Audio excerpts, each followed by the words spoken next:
Bom dia, Paulo Moura, cientista político, 27 de maio de 2022. Não sei se vocês estão acompanhando, mas vai acontecer agora, no início de junho, em Los Angeles, nos Estados Unidos, a Cúpula das Américas, uma daquelas reuniões diplomáticas de líderes do continente, dessa vez de todo o continente americano. O encontro estava em vias de fracassar, se esvaziar, e vocês sabem por quê? Por causa da possibilidade de ausência do presidente Bolsonaro. Biden mandou um emissário ao Brasil negociar a ida do presidente Bolsonaro à Cúpula das Américas.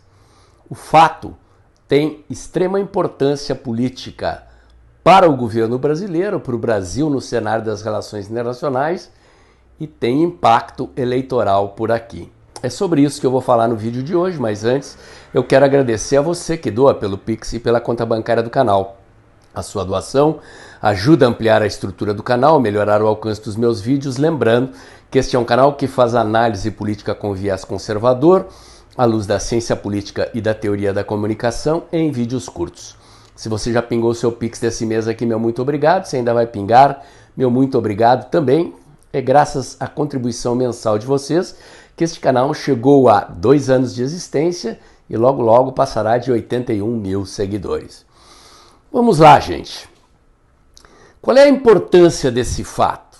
Não sei se vocês acompanharam as negociações do governo brasileiro com o governo Biden envolvendo a ida do presidente à Cúpula das Américas vinham se desenvolvendo nos bastidores com pouca repercussão na imprensa. O medo do governo americano, do governo Biden, era que a cúpula fracassasse. Ela acontece em território americano e nos Estados Unidos a política internacional, as relações internacionais, a inserção dos Estados Unidos no mundo é um tópico de alta preocupação do eleitorado americano e da mídia americana, e portanto os presidentes da República nos Estados Unidos costumam dedicar bastante atenção a estas questões. E, obviamente, o presidente Bolsonaro foi apoiador do ex-presidente Trump e mantinha e mantém uma, digamos assim, distância diplomática profilática do governo Biden. No entanto, a posição do Brasil no cenário das relações internacionais mudou bastante nos últimos meses, especialmente depois da pandemia do Covid-19 e da guerra da Rússia com a Ucrânia. Estes dois acontecimentos, a pandemia e a guerra, levaram o Ocidente a rever as suas posições no cenário geopolítico internacional. O mundo ocidental descobriu-se extremamente dependente das cadeias produtivas da China. Na cabeça dos estrategistas da dita globalização da economia, a divisão do trabalho da economia mundial deixaria ao encargo de países emergentes ou da China, onde a mão de obra mais barata, a produção de produtos manufaturados, reservando às potências capitalistas hegemônicas a economia de serviços, as tecnologias de ponta, a nova economia. Acontece que, com a pandemia, o fechamento da economia, percebeu-se que o Ocidente estava extremamente dependente de produtos e insumos produzidos na China. Praticamente, a maior parte dos insumos de vacinas e medicamentos no mundo é produzida por laboratórios chineses. Seringas, respiradores, aventais, máscaras, luvas, coisas básicas que qualquer país do mundo pode produzir, começaram a faltar em vários países do mundo devido ao fato de que a alta demanda levou a um estrangulamento da capacidade de abastecimento da produção chinesa, e a China tinha as suas prioridades, o mercado interno. Isso aconteceu com outros países. A Índia também é um produtor de insumos de vacinas e de medicamentos, e a Índia, que tem uma enorme população, também priorizou o atendimento da sua população interna. Se vocês se lembrarem, o presidente Bolsonaro muitas vezes conseguiu condições privilegiadas junto ao governo da Índia para trazer insumos de vacinas e medicamentos na pandemia, e o governo do presidente Bolsonaro, o ministro Paulo Guedes, agiram aqui para estimular a indústria nacional de seringas, de luvas, de máscaras, de aventais, enfim, de respiradores, para suprir as necessidades do mercado interno. Isso aconteceu no mundo inteiro. Acontece que nem todos os países do mundo tinham condições rapidamente de acionar os seus parques industriais para suprir a necessidade daquilo que a Índia e a China não estavam conseguindo entregar, principalmente a China. Na sequência, o fechamento da economia produziu outras consequências. Por exemplo, a falta de chips, de semicondutores, que estão presentes na indústria automobilística, em praticamente todos os equipamentos eletrônicos que nós usamos no mundo, telefones celulares, televisores, enfim, são fabricados preponderantemente na China. Posteriormente, a guerra da Rússia com a Ucrânia provocou uma crise energética. Vocês estão vendo a situação da Europa hoje, problema da falta de abastecimento de gás e tudo mais. A Europa botou seu discursinho ambientalista na gaveta, está acionando a produção de carvão vegetal para acionar suas usinas termoelétricas, está buscando fontes de fornecimento de gás natural de outros países do mundo, porque a Rússia cortou o abastecimento, enfim, há uma crise energética, principalmente na Europa, mas em outros países. Há um problema de escassez de alimentos também e de escassez de fertilizantes. E isto fez então com que o mundo ocidental revisse as suas posições. Nós estávamos num contexto de mundo globalizado, sob a hegemonia dos países ocidentais, capitalistas, e das corporações empresariais globalistas desses países, por um lado, e pela China, liderada pelo Partido Comunista de outro, com um sistema de intervenção do Estado na economia em que o Estado comunista intervém ali, interfere para estimular as empresas chinesas na competição com o Ocidente. O que aconteceu de lá para cá é que o mundo reviu as suas posições, o mundo ocidental principalmente. A China também mudou de posição do ponto de vista militar. É uma potência militar, ainda muito mais fraca que os Estados Unidos, mas começou a operar como uma potência que disputa com os Estados Unidos a liderança do cenário geopolítico mundial. Quer deslocar os Estados Unidos da condição de principal economia do mundo e da condição de principal potência militar. E o novo cenário geopolítico internacional se encaminha para um mundo multipolar, mas não multipolar totalmente fragmentado. Um mundo multipolar ainda com os Estados Unidos liderando um bloco ocidental que envolve as potências europeias, o Japão, o Canadá e a Austrália. Do outro lado, no lado leste, um bloco formado preponderantemente pela China com a Rússia e o Irã, que são potências militares também, potências tecnológicas, o Irã menos, a Rússia menos, a liderança desse bloco é da China. A novidade é o surgimento de potências emergentes, principalmente do Brasil e da China.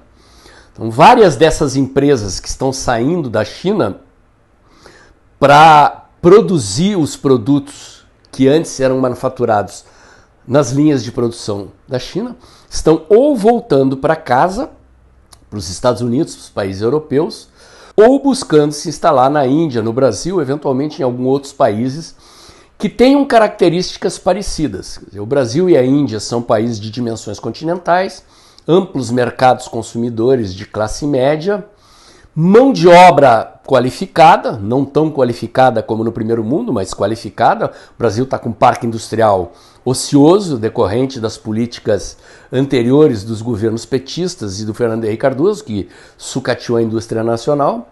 E, por outro lado, o Brasil é hoje o maior fornecedor, maior produtor de grãos do mundo e um dos maiores produtores de proteína animal.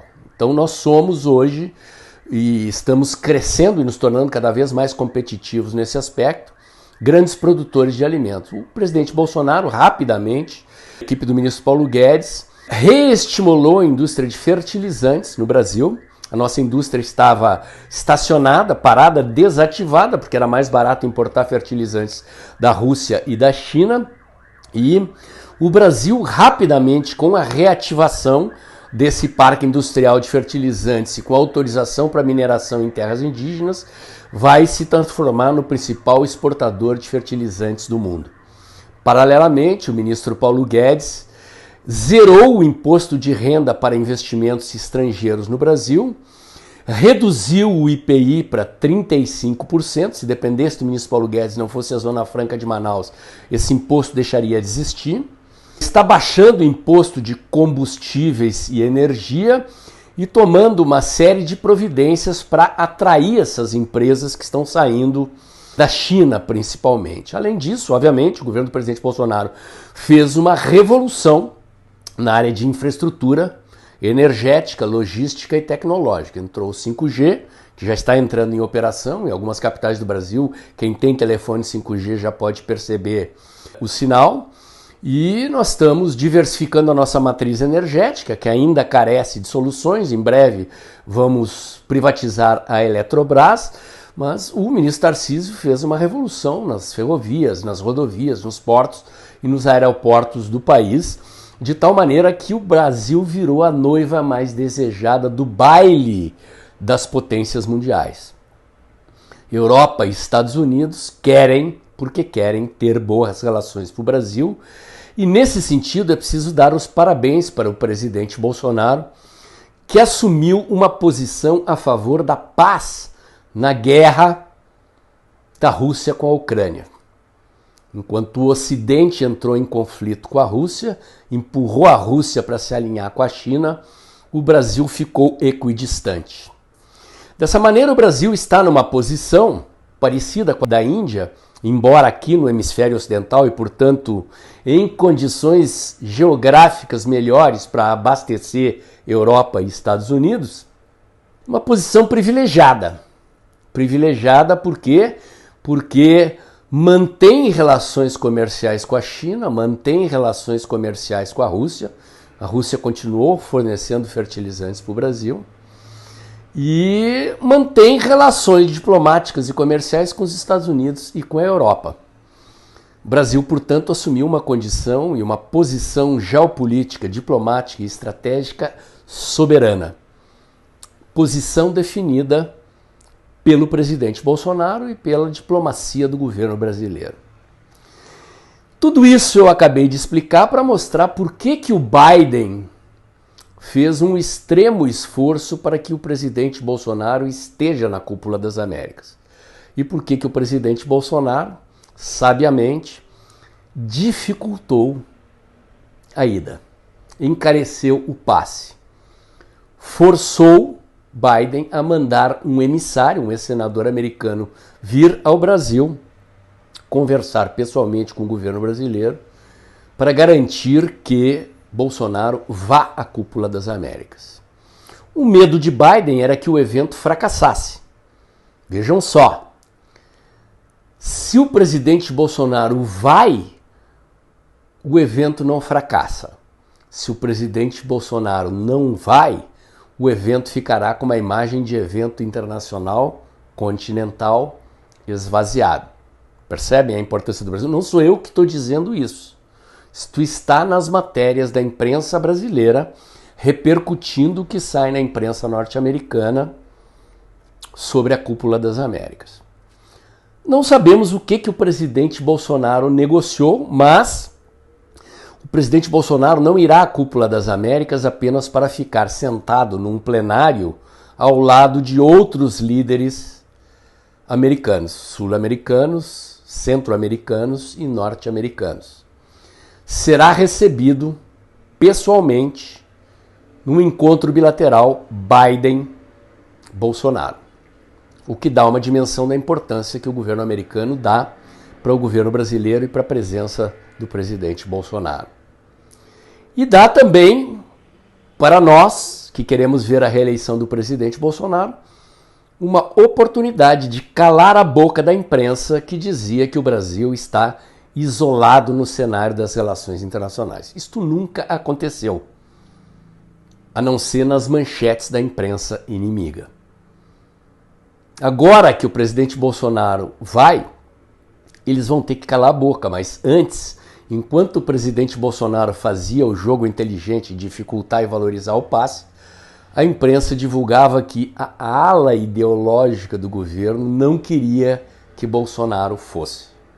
O fato do presidente Bolsonaro ir não é posição de submissão aos Estados Unidos, pelo contrário, nas condições em que o presidente vai, foi convidado, foi adulado para ir, o presidente Bolsonaro vai na condição de um líder de uma nação soberana que adquiriu uma posição no cenário geopolítico e macroeconômico internacional estratégica. Nós, hoje, não temos um problema de crise energética, é óbvio que precisamos melhorar nossa matriz energética, mas temos fonte hidrelétrica, fonte termoelétrica, fonte de energia solar e eólica e essas energias renováveis alternativas em expansão. Temos uma infraestrutura logística, energética e tecnológica em franco processo de expansão e modernização. Temos um mercado de startups que é dos mais pujantes do mundo, a nova economia brasileira, junto do agronegócio, são setores altamente competitivos do cenário internacional. O Brasil se coloca como uma nação competitiva nesses segmentos e somos o principal produtor de alimentos do mundo e, em breve, o maior exportador de fertilizantes do mundo.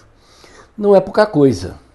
Para quem passou 4 anos apanhando da imprensa que dizia que o governo do presidente Bolsonaro era ideológico nas relações internacionais e que o Brasil estava isolado, é um tapa de luva de pelica nessa imprensa de oposição e um golaço do presidente que, em pleno processo eleitoral, aparecerá na mídia internacional e na mídia nacional como um líder de uma potência emergente no novo cenário das relações internacionais. Meu comentário de hoje era esse. Se você gostou, curte, comenta e compartilha. Bota o dedãozinho lá, aperta o sininho para o YouTube avisar você quando tem vídeo novo no canal. Inscreva-se aqui no meu canal, inscreva-se também nos meus canais alternativos, o Dextra by Paulo Moura do Telegram e o Dextra Jornalismo da COS.tv. Acompanhe meus comentários diários no canal Tempo e Dinheiro do jornalista João Batista Olive, de segunda a sexta-feira, em torno das 2 da tarde. E lembre-se, o vídeo está acabando.